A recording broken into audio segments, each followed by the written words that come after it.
Chuan's been making a prime rib, and well, we arrived, and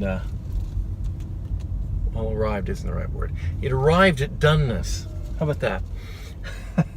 And then she started to do the final fixings, and she needed beef broth, and we don't have any beef broth.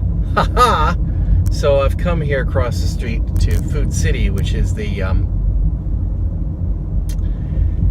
it says supermarket, but it's basically caters to the Hispanic market, and so there are more Hispanic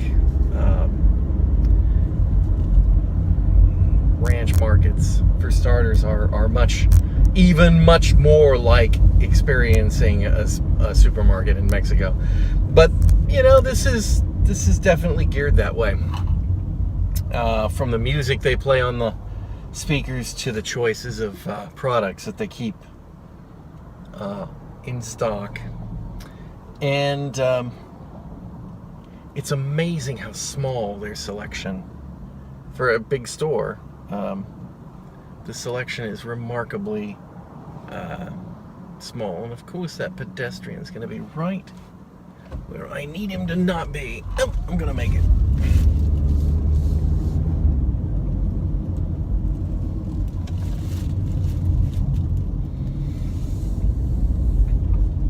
Anyway, it's you know, it's really bizarre.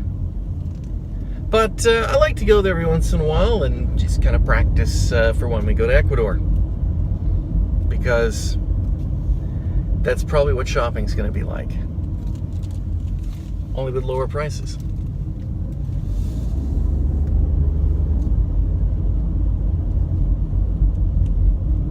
Very disjointed episode this week. I'm about to go put the pieces all together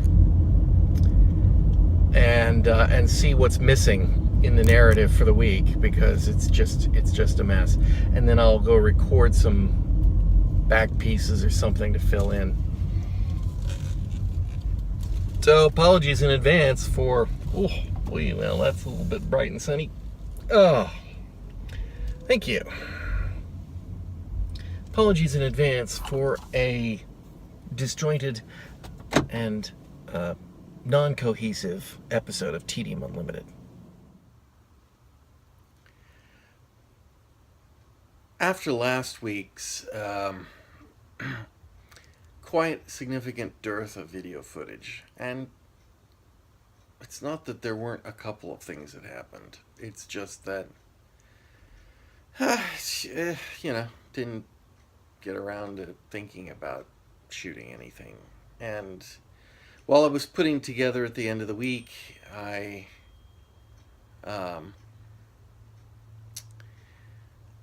realized I'd just really been slacking on this whole thing, so I thought I'm going to do better this week. So I'll tell you the tale of my neck and the pillow. You can see I'm here on the heat pad, and that's because I've messed up my neck again. It doesn't appear to be as badly as last time, that's good, but I've got the day off. I had the day off yesterday. It was worse yesterday. And I've been alternating between heat and ice, and that helped, anti-inflammatories, and it actually got better. But let's go back and talk about the pillows. To recap, for those of you joining this exciting adventure mid-adventure, somehow I messed up my neck in my sleep a couple months ago now, probably. I mean, really, like, I can't move it kind of thing. And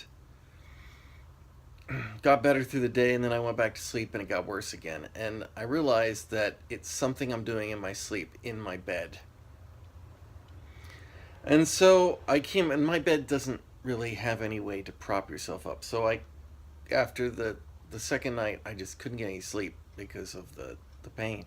I took all these pillows and propped myself up here on this love seat, or what's left of our IKEA sofas, after we got rid of all the broken bits, and reassembled this sort of slightly smaller configuration. And propped myself up here, and I was able to sleep, and it got better, and it was getting better and better and better. And then I thought, great, I'm good. I went back to sleep in the bed. Same thing happened, not quite as bad. So back out here on the sofa, and the problem with this is that I somehow managed, because the sofa's not long enough for me. If I take this piece off here at the end, this cushion, then when I'm propped up like this, I actually have enough foot room, and it helps. But nonetheless, somehow I always end up on the floor. I just always sort of migrate down onto the floor. And so when I wake up in the morning, I'm in a heap, half on the sofa, half off the sofa. Pardon me for yawning. I didn't have a great night's sleep.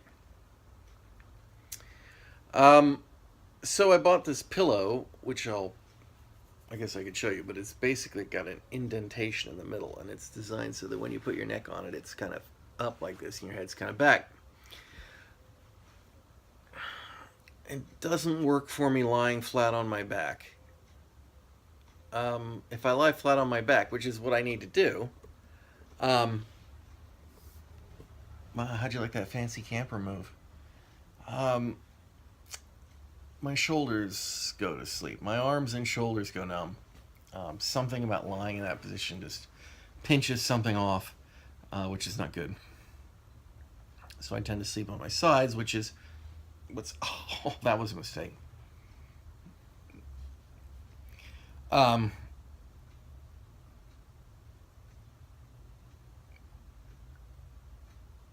Yeah, that was a mistake. Hang on. Okay, let's not do that again. Anyway, pillow, head, didn't work for me lying on my back. So I thought, well, you know what I need? What works for me is lying kind of up like this, except for the sliding off the sofa. So if I could get one of those wedge pillows that gradually lifts you up, that probably would work. So I got one and put it here on the sofa, and it's incredibly uncomfortable. So I got that, and I took that other pillow that's got the head cut out spot, and I put that on top of the thing, and that was okay. But what's not okay about it is that when I put that slanty pillow here, it pushes me further down the sofa because it's quite big. And so now, even if I take the cushion out, my feet are stuck in the metal bar, the bicycles, the bookshelf, and it becomes uncomfortable again. And so I have to curl my legs up. And of course, when I curl my legs up, that isn't comfortable unless you turn to your side. And if I turn to the side, not going to do it to demonstrate, then the problem pops up again. So that was actually even worse. So I've moved back onto the bed with the slanty pillow, and the head cut out pillow, and that worked okay for a while. But during the night, I could feel my arms and neck and whatnot, or shoulders go kind of numb again, and that makes me sort of naturally turn off onto my side to alleviate that, and then the problem comes back. So what I did, last night, not last night, but the night before last, that's what happened, and I twisted myself out. So yesterday during the day, I was home. Ice packing and heat packing the neck, and I was trying different things on the bed to see if I could find a comfortable position that would work for me. And what I discovered is that normally I like the bed relatively firm. We have a Sleep Number bed, so it's basically a pressure-controlled air mattress, and I dropped it way down far below I could normally sleep on. But because I'm up, now my as my body comes off the pillow, it kind of continues to go down into the soft, squishy air mattress, which is deflated to like 40 or some ridiculous number. And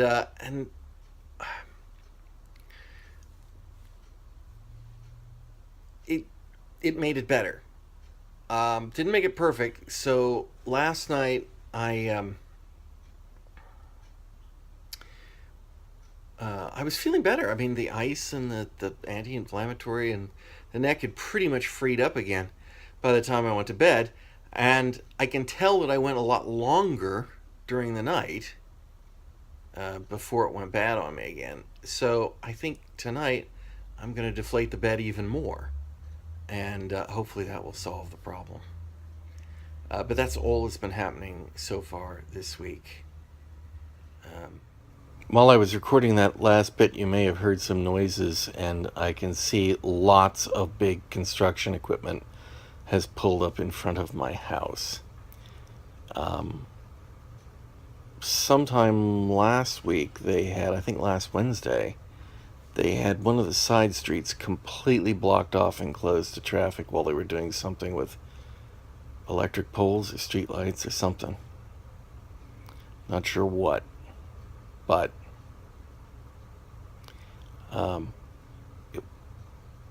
it's not boding well for peace and quiet today. That's not good. They've got the road closed signs out now on the actual street I live on, although my section is not, but the second block up is, and of course there's 1, 2, 3, 4, 5, 6 trucks here, heavy equipment. So it's just a matter of time before something gets screwed up in front of my house too. Let's do our weekly recap. I walk into my annual wellness exam Wednesday morning, and they look at the clipboard and they say, "Well, Mr. Glover, I see you're due for your tetanus shot and a colonoscopy." To which I say, "May I have a tetanus shot, please?" Which I got, and my arm is still aching. Yeah, colonoscopy. I've been dodging this one for a while. I don't think I'm going to be able to dodge it much longer. But it'll make some interesting vlogs, won't it?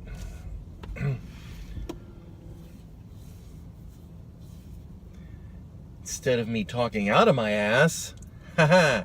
Anyway. It's been a bit of a shit week in a variety of ways. Last week, Chuan had to take her vehicle back again. So let me explain the situation. We have an independent mechanic. We've used him for years. He's enormously fair. His rates are very good. He's always done right by us. So anything I say about being pissed off about this situation is not aimed at him. He has and continues to try to do right by us. We had to get a new rebuilt transmission. You know this story. It's been going on for a month for my wife's van. And shortly after she got it back, it just wasn't behaving right. But it also threw a sensor code, and it has something to do with a clutch solenoid sensor. And if you look online, it could be serious and it could be nothing. But it shouldn't be going off. And and still see what I'm doing? I can try that. So we took it back, and they had to drop the transmission, send it back out to the rebuild place, because he doesn't rebuild the transmission himself. That's the key point that I failed to mention. He buys a rebuilt part from a parts warehouse. Well, they sent a rebuilt transmission, and that was the one that had the problem. So he dropped the transmission again and sent it back. None of this cost us anything. I mean, after the initial cost, because it's under warranty and, he stands by his work. and they have to fix it. So they fixed it, and they brought it back. And, you know, it took several days. So I'm shuttling the family around. You know, we're missing out on dog appointments because I'm not taking the dog in this car to the I mean, it's just, you know, it's been an enormous inconvenience. And so we get it back, and it works much better. And fortunately, we got it back just in time that my wife had to go up to Flagstaff for the state chess championship for James. Coming back down, and it's a fairly big hill, but nonetheless, that shouldn't make any difference. Coming back down the hill, the thing threw the same code again. So we took the car back in. He checked it. Sure enough, shouldn't be doing that. Sent it out again. This time demanded that they not only fix it, but also replace that unit in the transmission, the solenoid clutchy. It's something to do with a certain speed regulating the differential between something. It only works under certain circumstances, and when it fails, it's very much like exactly what happened to us when we got stuck in the first place, although we never got a code. So that was gone last weekend. It was still in the shop while they were getting it fixed again.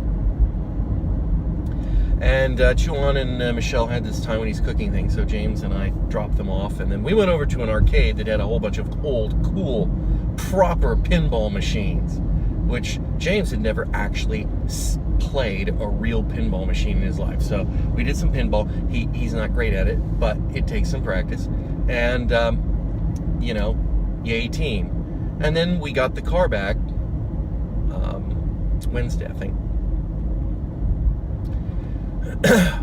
And yesterday, my wife took it to school, and on their way home, it threw that damn code again. So it's got to go back to the shop. And at this point, you know, I don't think the consumer protection laws in this state are going to allow me to demand that they completely replace it with a different transmission.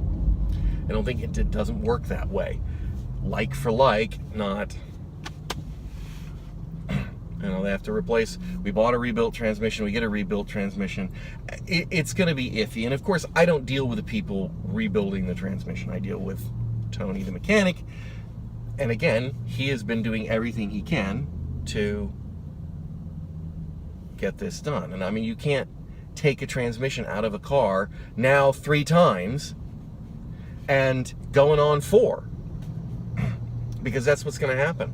We're going to have to take the car back. Problem is, of course, James has a damn math league thing in Tucson. It's like, why are none of these competitions anywhere close to Phoenix? I mean, everybody is in Phoenix. The population of Flagstaff is piffling. The population of Tucson, and I know and I love you, Tucson, you're insignificant in relation.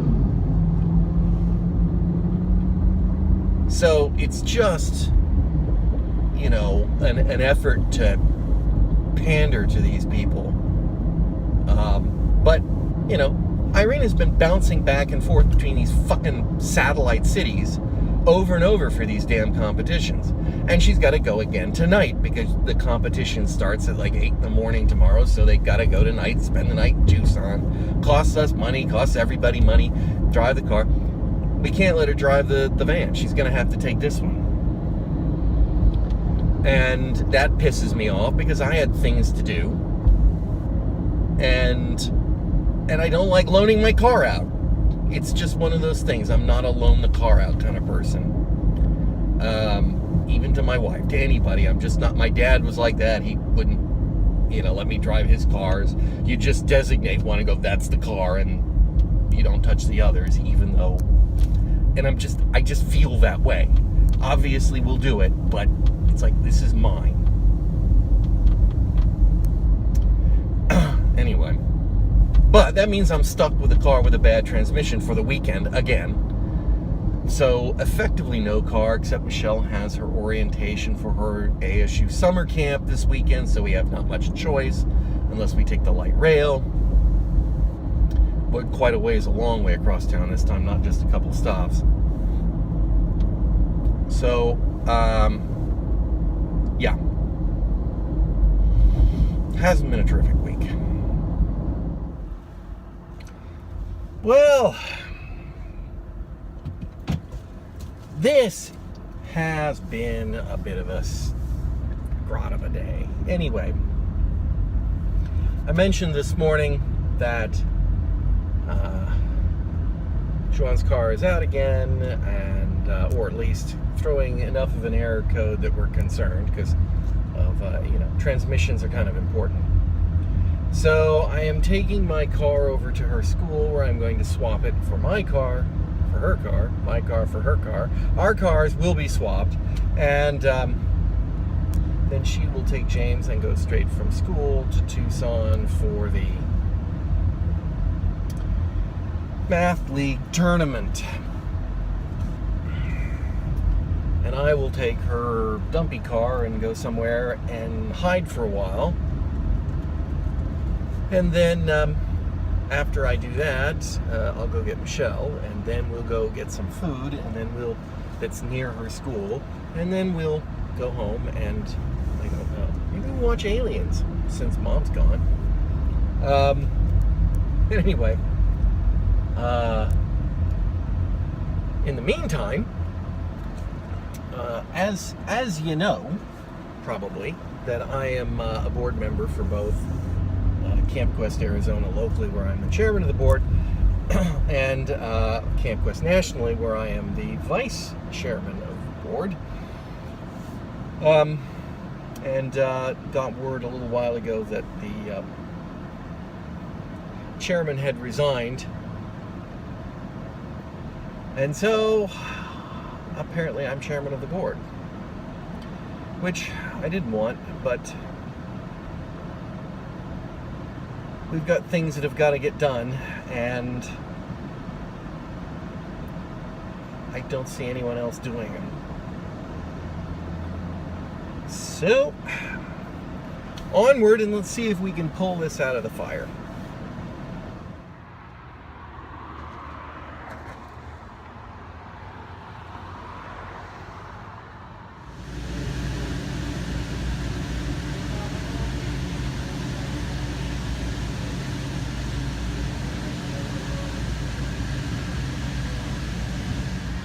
We've been at ASU this morning for Michelle's orientation, and I didn't shoot any video of it. Too many kids. You know how kids are.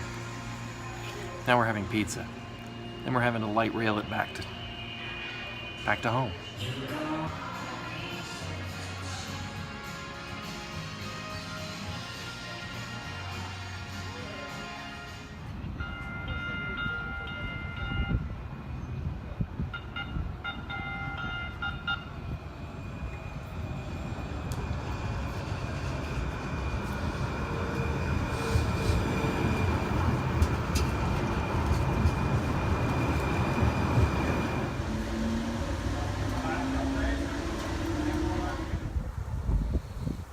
I don't know if you can see it, but the sky is a funny shade of blue today.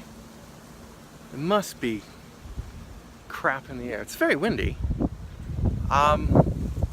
It was 110 yesterday, and it's only 96 today, which is a significant drop-off in temperature for just one day. And it's supposed to be even cooler tomorrow.